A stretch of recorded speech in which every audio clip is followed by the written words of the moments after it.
Good morning বন্ধুরা, কেমন আছো সবাই? আশা করি সবাই খুব ভালো আছো। আমিও ভালো আছি। আমার এক আঁকার স্বপ্ন চ্যানেলে তোমাদেরকে অনেক স্বাগত আর ভালোবাসা জানিয়ে আজকের ভিডিওটা শুরু করছি। আজকে হলো বৃহস্পতিবার আর আজকে কোনো আমার ডেইলি কাজকর্মের ভিডিও না, আজকে অন্য রকম একটা ভিডিও নিয়ে চলে এসেছি। তাই একটুও স্কিপ না করে পুরো ভিডিওটা দেখতে থাকো, আশা করি তোমাদের ভালো লাগবে। তোমাদেরই পছন্দের ভিডিও, কারণ তোমরাই বলেছিলে যে কিচেন অর্গানাইজেশনের ভিডিওটা দেখতে চাও, তো সেটাই নিয়েই আজকে চলে এসেছি। আর কেমন লাগলো ভিডিওটা অবশ্যই কিন্তু পুরোটা দেখে কমেন্ট করে আমাকে জানাবে। তো চলো আগে তোমাদেরকে দেখিয়ে দিই আমার কিচেনের আগের লুকটা কেমন করে আগে ছিল আর পরে আমি কি লুক এটার ক্রিয়েট করি। আর তোমরা দেখতেই পাচ্ছ যে আমার রান্নাঘরটা নন মডিউলার কিচেন, তো এইটাকেই আমি চেষ্টা করেছি খুব কম বাজেটে কিভাবে সুন্দর করে সাজিয়ে তোলা যায়। তো প্রথমেই দেখতে পারলে যে আমি পুরো রান্নাঘরটাকে আগে খালি করে নিয়েছি, কারণ খালি না করলে না পরিষ্কার করতে খুব অসুবিধা হয়। আর তোমাদেরকে ভিডিওতে শেয়ার করিনি, আমি সকালবেলা রান্না করতে করতে না ওই আমার যে বাসনের র্যাকটা আছে ওটাকে খালি করে একদম ওটাকে পরিষ্কার করে নিয়েছি। তারপরে আমার যে গ্যাসটা আছে তার পিছনের যে ওয়ালটা আছে সেই ওয়ালটাকে আমি আগেই পরিষ্কার করে নিয়েছি। আর এখন এই যে আমার যে গ্যাসের স্ল্যাবটা আর গ্যাসটা আর তার সামনে যে ওয়ালটা সেগুলোকে ভালো করে মেজে পরিষ্কার করে নিচ্ছি।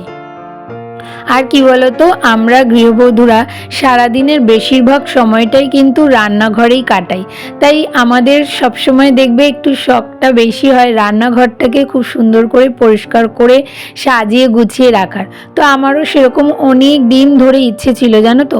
প্রথমে ঠিক করেছিলাম যে এটাকে মডিউলার কিচেন বানাবো, তো সব কিছু কথাবার্তাও হয়ে গেছিলো, ঠিকও করে ফেলেছিলাম। কিন্তু তারপরে না মনে হলো যে আমার এই রান্নাঘরের যে টাইলসগুলো আছে না, এই টাইলসগুলো আমার একদম পছন্দ নয়, ভালো লাগে না। তো সেই জন্য আমি রনকে বললাম যে যদি আমি কোনো দিন রান্নাঘর মানে মডিউলার করি তাহলে একদম টাইলসগুলো চেঞ্জ করেই আমি করব। তখন রণ বলল যে তাহলে আমার একটু সময় লাগবে, কারণ ওটা করতে গেলে একটু তো খরচ সাপেক্ষ ব্যাপার, তো সেই জন্যই আর কি ওটা বন্ধ হয়ে যায়। তো তাই জন্য ভাবলাম যে যত দিন না আমি এটাকে পুরোটা মডিউলার কিচেন করতে পারি বা একদম আমার মনের মতো যেটা আমি স্বপ্নে ভেবে রেখেছি, তো সেই রকম যতক্ষণ না করতে পারছি ততক্ষণ আমি আমার রান্নাঘরটাকে একটু অন্যরকমভাবে নন মডিউলার কিচেনটাকে একটু অন্যরকমভাবে সাজিয়ে রাখি, দেখি কেমন লাগে। আর সেই ইচ্ছে মতোই জানো তো আমি বেশ কয়েকদিন ধরে রান্নাঘরে যে জিনিসগুলো দিয়ে সাজাবো সেগুলো টুকটুক করে কিনছিলাম। প্রত্যেক দিন রান্নাঘরে এসেই চিন্তা করতাম, প্ল্যানিং করতাম যে কোথায় কোনটা রাখবো, কোনটা কিনবো, আর সেই অনুযায়ী অনলাইনে খোঁজা বা অফলাইনে খোঁজা। তো সেই সবগুলো করে আজকে ফাইনালি আমি রেডি হয়েছি এটাকে সাজানোর মতো। আর সত্যিকারের অনেকটা বেশি আমি খুশি, কারণ কি বলতো, সংসারের সব কাজের থেকে না আমার এই ঘর সাজানোর কাজটা সব থেকে বেশি প্রিয়। তাই যখনই এরকম কোনো কাজ আমার মাথায় আসে না তখন মনে হয় কি অন্য কোনো কাজগুলো করতেই ইচ্ছে করে না। তাই আজকে জানো তো রান্নাবান্না সেরকম কিছু করিনি, আজকে ডাল আর ভাত করেছি আর খাওয়ার সময় ডিমের অমলেট ভেজে নেব, রনকেও তাই দিয়ে দিয়েছি। আর পায়েস করেছিলাম রিশানের জন্মদিনে, সেই পায়েস মুড়ি আজকে সকালে টিফিনে খেয়েছি। তো এই সব কিছু করে রিশানের আজকে পরীক্ষা ছিল, তো সেই পরীক্ষা স্কুল থেকে নিয়ে এসে তারপরে আমি এই কাজে হাত দিলাম। তো যাই হোক, ওইদিকে তো দেখতেই পারলাম আর গ্যাসের পিছন দিকের ওপেন র্যাকটা সাজিয়ে নিলাম। ওখানে কিছু কৌটো আমার ছিল আগে আর কিছু কৌটো আমি লোকাল মার্কেট থেকে কিনেছি। আর এটা দেখো একটা কি কিউট নুনদানি, কি সুন্দর দেখতে না। এটা না আমার অনেক দিনের উইশ লিস্টে ছিল রাখা, তো ফাইনালি ওটাকে কিনতে পেরেছি। আমার বেশ আনন্দ হচ্ছিল, তবে সাইজ নিয়ে আমি চিন্তা করছিলাম যে একদম ছোট হয়ে যাবে কিনা। তারপরে অনেক মাপটাপ দেখে দেখলাম যে না ঠিক আছে, আর আসার পরও দেখলাম বেশ ভালোই হয়েছে, একদম ঠিকঠাক হয়েছে আমার রান্নাঘরের জন্য। আর তারপরে এই যে এখানে হাতা খুন্তি রাখার জন্য যে স্টোরেজটা, আগে আমার প্লাস্টিকের দুটো জিনিস ছিল, তারপরে একটা ভাঙা কাপের মধ্যে রাখতাম, তো ওগুলো না দেখতাম যে এই ভারটা নিতে পারতো না, এতগুলো হাতা খুন্তি রাখলে না ওটা বারবার পড়ে যেত। তো সেই জন্যই আর কি এইগুলো কিনেছি। আর তার সাথে এই ইয়েলো কালারের কাটলেরি সেটটা, এটার মধ্যে 4টে ভাগ আছে, তো একটার মধ্যে কাঁটা চামচ রাখলাম, একটার মধ্যে এমনি চামচ, একটার মধ্যে ছুরি কাঁচি সব কিছু, আর একটার মধ্যে ওই গ্যাস লাইটারগুলো রেখে দিলাম। আর রান্নাঘর সাজাতে গিয়ে একটু সুন্দর গাছপালা না রাখলে ভালো লাগে, তো আমি এখানে একটা আর্টিফিশিয়াল গাছই রাখলাম। এটা আমার ঘরেই ছিল, আমার এক বান্ধবী মেলা থেকে আমাকে কিনে দিয়েছিল, ওটাই সাজিয়ে রাখলাম। আর যে কাপটার মধ্যে রাখলাম ওই কাপটা না একটুখানি সামনের দিকটা ভেঙে গেছে, তো সেই জন্য ওটা ইউজ করা হয় না, তাই ওটার মধ্যেই রাখলাম। আর তারপরে এখানে কিছু কাপ সাজিয়ে নিলাম, তো এর মধ্যে কিছু মাটির কাপ আছে যেগুলো নতুন আমি মেলাতেই কিনেছি, আর কিছু আমার আগে ছিল। আর তারপরে আমার এই তেলের বাস্কেটটা আমি এই জায়গাটাতে রাখলাম। আর এই যে বাদিকটা খালি দেখছো, এখানটা না আমি ফাঁকা রেখেছি, কারণ এখানে আমি আমার রান্না করা জিনিসগুলো রাখবো।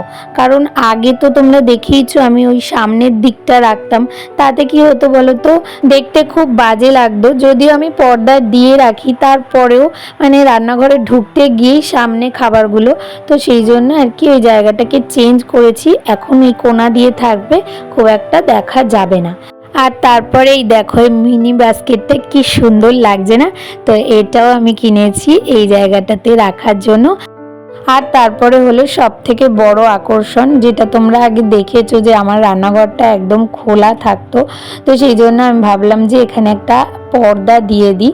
তো এই যে আমার একটা পুরনো চাদর ছিল, সেটাকেই কেটে আমি পর্দা বানিয়ে দিয়েছি। আর লাস্ট ফিনিশিং হলো এই কিচেন ম্যাট। তো চলো এবার তোমাদেরকে ফাইনাল লুকটা দেখাই।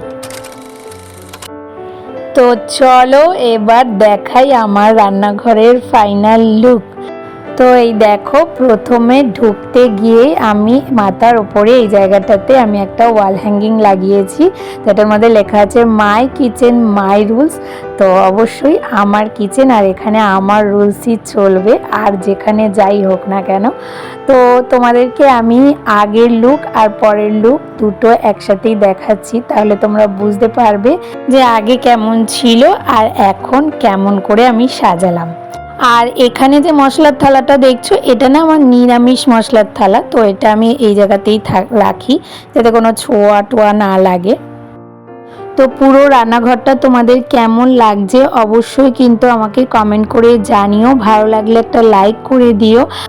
কারণ প্রত্যেকটা জায়গায় কিন্তু আমি অনেক চিন্তা ভাবনা করে সাজিয়েছি, যেহেতু আমাকে বাজেটের কথাটাও চিন্তা করতে হয়েছিল, তো সেই জন্য যেটুকুনি জিনিস না কিনলে নয় সেটুকুই আমি কিনেছি।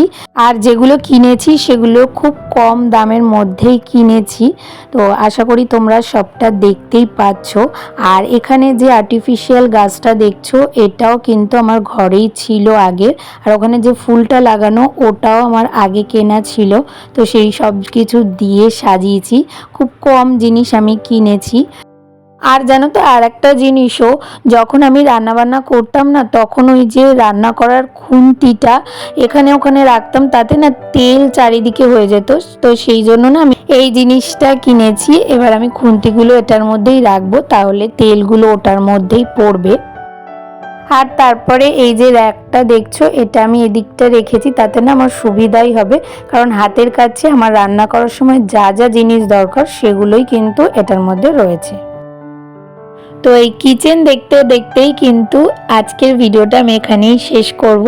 তাহলে আজকের আমার এই কিচেন মেকওভারের ভিডিওটা তোমাদের কেমন লাগলো?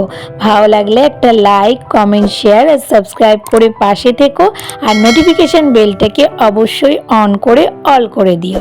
তাহলে দেখা হচ্ছে নতুন একটা ভিডিওর সাথে। ততক্ষণের জন্য তোমরা সবাই খুব ভালো থেকো, সুস্থ থেকো আর অনেক অনেক স্বপ্ন দেখতে থাকো।